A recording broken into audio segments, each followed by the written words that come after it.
There were also a few other plays and a horse show specially selected because of Meher, who loves horses. And Baba had once said that Meher was such a wonderful rider that Meher and the horse were one. And of course everyone has heard of the story of the white horse that was given to Meher when she was young. This also brought back to my mind that I met Baba at a play called White Horse Inn. What was so evident at the time was that Baba had such complete control of everything and everyone in various parts of the world, and was telling each one who asked what they should do, how they should work, and yet with all was this wonderful thought and compassion and love which he was giving out in spite of his pain, and he was still suffering so much. So many new people came because there'd been this long war period, and he was interviewing all day long new people who had been waiting to meet him. Well, at the end of that time, Baba then went to Switzerland, and the only two Westerners, apart from Rano, who went with him, was Charmian Douce and myself. And we stayed at Hedy Merton's house, and we had really a most beautiful, intimate time with Baba. A few came over from different parts of Switzerland, and also Anita and Roger Yeya from France. But that episode came all too quickly to an end, and then Baba went back to India. We went on many excursions with Baba, and there was one evening when there was a marvelous firework display on. Baba was walking still on crutches at the time, but I say he always came with us, and again he was giving these interviews. In the evenings we would sit with him, and Mani again often read poems or stories, and then Baba would tell us different things, not discourses, because we never asked him for to give us any intellectual discourses. He gave Charmian Douce permission to come to England and have a holiday here, and she stayed with me. And the next time Baba came to the West, he was going to America, but he stayed off in England for 2 days, and that was in 1956. By that time, although he had told us that we must really try and work in harmony, we were all a bit at loggerheads. So we asked Baba if he would find some solution and tell us what we should do. He listened to all we had to say, and then he told us to go away and he would give us a solution after lunch. We came back and he did. And he said, "This is your last chance. You must all work together as harmoniously as it's possible." And he said that the important thing was to love him and spread his message of love and truth to everybody. And that if we did that, we would find that we could work together, although we were all so dissimilar, because of course there was someone like Charles Purdom, Will and Mary Beckett, myself, and a few others. During those 2 days, we had Baba met many new people. We had 2 large rooms in each other, and people went in one by one, and then we had a beautiful entertainment for him, and someone had got a florist to come in, and he was like sitting on a throne of flowers. And it was a very wonderful experience sitting there. Will and Mary Beckett sat on each side of him, and then Baba gave out some messages to the groups, which I think he also gave in America. And then the second day, we had just a small tea party for just a few of the intimate ones. And there, Baba mixed amongst us, he cut the cake, and it was just a most beautiful feeling to be with Baba, with many new people, but also those of us who'd been with him for such a long time. After that, of course, he never came back to England again. And many of those who saw him then were not destined to see him again, although he went to America in 1958, and many of the English group went there, and of course many went to the Darshan in 1962. We were told that we were only to correspond with Baba, not to correspond with him, but we could only write on business matters, or if someone was seriously ill or someone died. And this, I think, we really tried to keep meticulously, and we did try to work together, and I think we did really work much more in harmony, because from then the Baba work started to grow and more people became interested, and in 1956 Charles Purdom published this book, which God to Man and Man to God, which was published by a well-known English publisher, and this book was soon sold out, and there were no more copies obtainable. And then later on, of course, The God-Man was written at Baba's specific request. In 1958, Baba went to America, and several of us went over to stay at Myrtle Beach while he was there. In a sense, this was one of my worst experiences with Baba, in one sense only, because before that I'd always been one of the little special group who was always called to be with him, and I found that some had gone 2 days before the actual opening to be with him, and that I had been left out, and of course this, in a sense, I couldn't quite understand why at the time, but I can see it now. And then Baba really, individually, completely ignored me. I was, until perhaps 2 days before he left, I was not called up to be with him, and Anita was treated in the same way. We were there at all these wonderful gatherings in the barn, which so beautiful and memorable, and again we saw Baba amongst the crowds giving his love and compassion to everyone. And watching that, it brought back to my mind that on one of the early occasions Baba had said to us, "Make the most of this now, because later on you won't be able to get near me. There'll be so many thousands and thousands wanting to come near me."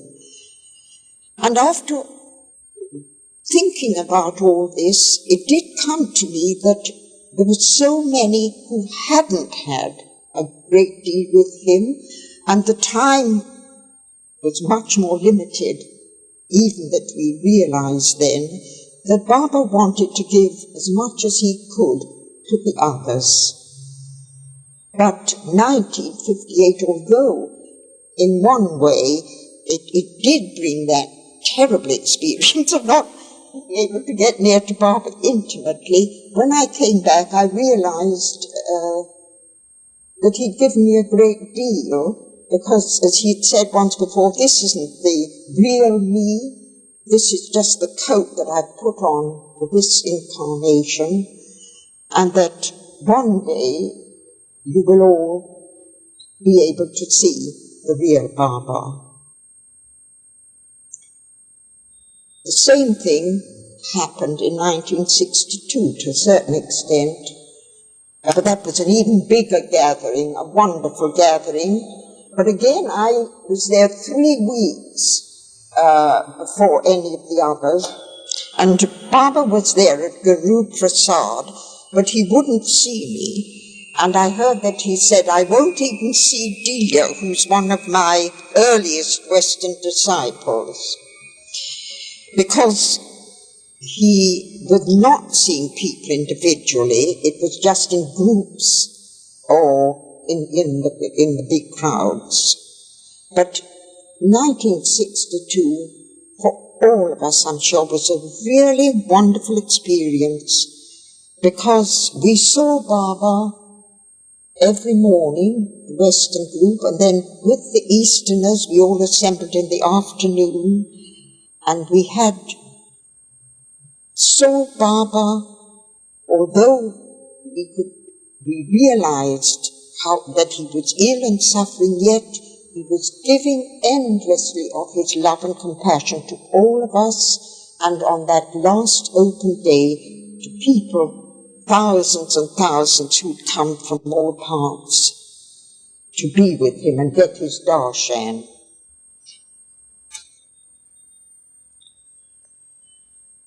After Baba left, I happened to see Margaret, and she was crying. And she said, Delia, I have a strange feeling that I'll never see Baba again.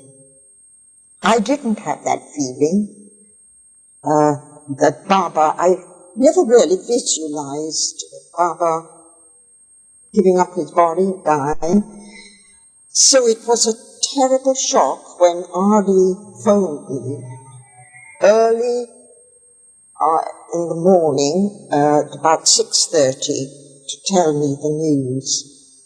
By some extraordinary miracle, I was able to fly with Ardi to the entombment, because it was a Sunday.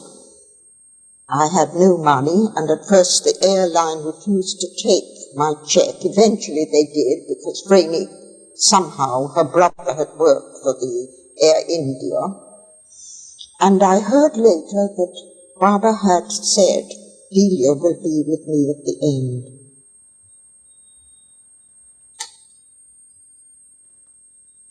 I've never been able to understand why I decided to go, because I had only 3 hours, I had no ticket, I had my passport was in order, and I'd had my smallpox vaccination, but in spite of, one side of me didn't want to go, because I thought that Baba had been buried already from the news that Ardi gave me, but there was some extraordinary urge to go, and when Ardi told me that he was going off on the Sunday and the number of his flight, it wasn't to ask me to go with him, because he wanted Don Stevens to go, and we couldn't find Don. And then someone said to me, well, why don't you go? And I thought, well, I can't. If someone can take me to the airport, probably I could just manage it, or I'll try to go. And this is what happened. Alan Ewell came in his car and took me to the airport. And I just got on the bus in time. We got on the plane, and I flew with Ardi, and we didn't know what was happening. We didn't know if we would be in time or not. We arrived late at night, and Mandali and Meher had gone. We were met by Sarosh, and they had already left, but Erish was there, and he cleared the way, and he just embraced Ardi and myself, and he took us into the tube.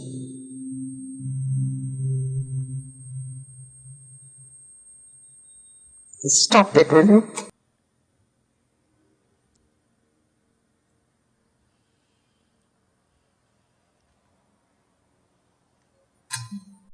We just both of us knelt there and looked down at Baba and saw his beautiful, calm face, all in pink and surrounded with these roses.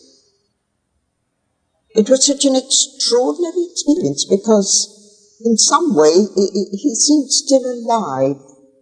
And every day I went up and I was with Meher and Mani, and every time they went in, I went in with them. And in some way, Baba's face seemed to change.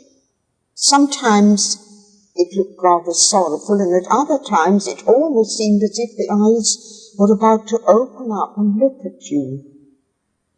And I was so happy that I did go, because apparently they expected some of the Western women to go over, and I was the only one.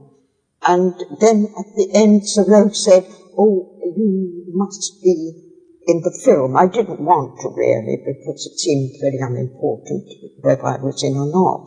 But Thoreau insisted on my being in that film.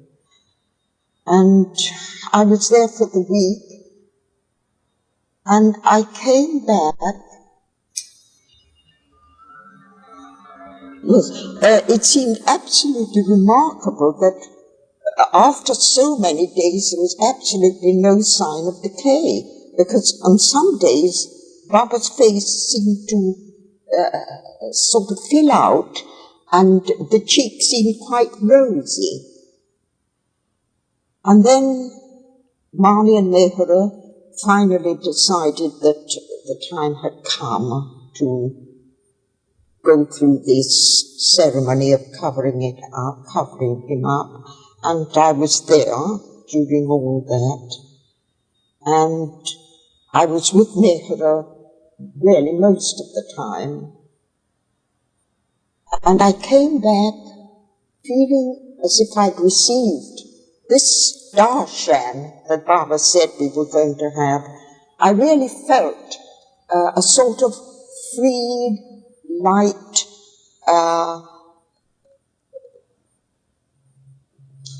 as if something had been given to me, and I felt I could never be quite the same again. And the night that Adi told me, when he told me in the morning, that night I was very wakeful, and just before I received that phone call, I had a sort of dreaming. And in this dream, Baba said to me, "You are not Delia anymore, you are Layla." So I remembered that afterwards, and I realized, well, Layla is the story, you know, of Majnun and Layla. They were lovers, and they loved each other so much. I believe Majnun got God realization because he loved Layla so much. They were both very faithful to each other, and that was the name Baba gave me. And I realized that some way that there must have been some contact that we all had with Baba at that time.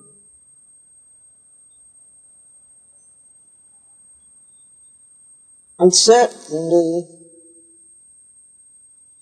although one misses so much, in a sense, physical Baba, and that there is a possibility of being with him and seeing him, yet we now have to get closer and closer to the real Baba, which is the Baba that he wants us to know.